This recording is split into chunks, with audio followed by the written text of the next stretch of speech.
एक ही मुद्दा है जो हमें बार-बार बताया जा रहा है, वो ये है कि तुम और भोगो, तुम और कंज़म्पशन करो और आप जितना ज़्यादा कंज़म्पशन कर रहे हो, उतना ज़्यादा जो पैसा है वो कैपिटलिस्ट की जेब में जा रहा है।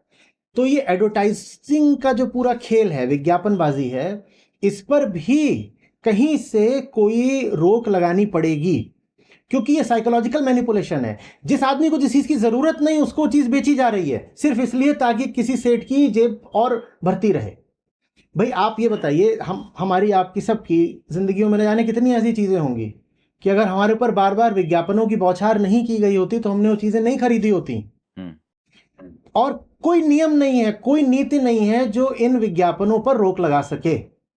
ये एक तरीके से हम पर मानसिक हमला है। मैं यहाँ तक कहूँगा कि एक प्रकार का बलात्कार है ये मन का।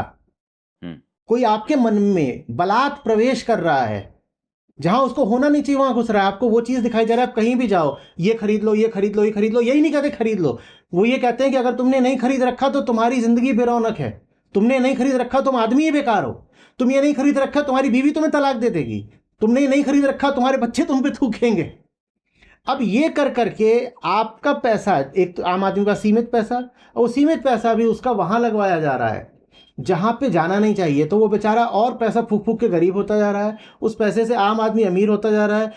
अमीर होता जा रहा है तो और माल बनाएगा, और माल बनाएगा तो और कार्बन एमिशन होंगे। यही ग्लोबल वार्मिंग है। यही ग्लोबल, बेसिकली हमारा आपका बेवकूफ़ बनाया जाना ही ग्लोबल वार्मिंग है। यानी कुल हम और मिलाकर आप के आचार्य जी आप ये कह रहे हैं कि यह जो पूंजीवाद, बाज़ारवाद, उपभोक्तावाद, यह जो तीनों विस्तार है, एक ही चीज़ हाँ के जी। 3 हिस्से हैं। बिल्कुल, यही बिल्कुल। तीनों दुनिया की तबाही का कारण हैं और जब तक ये लगातार बढ़ते चले जाएँगे, दुनिया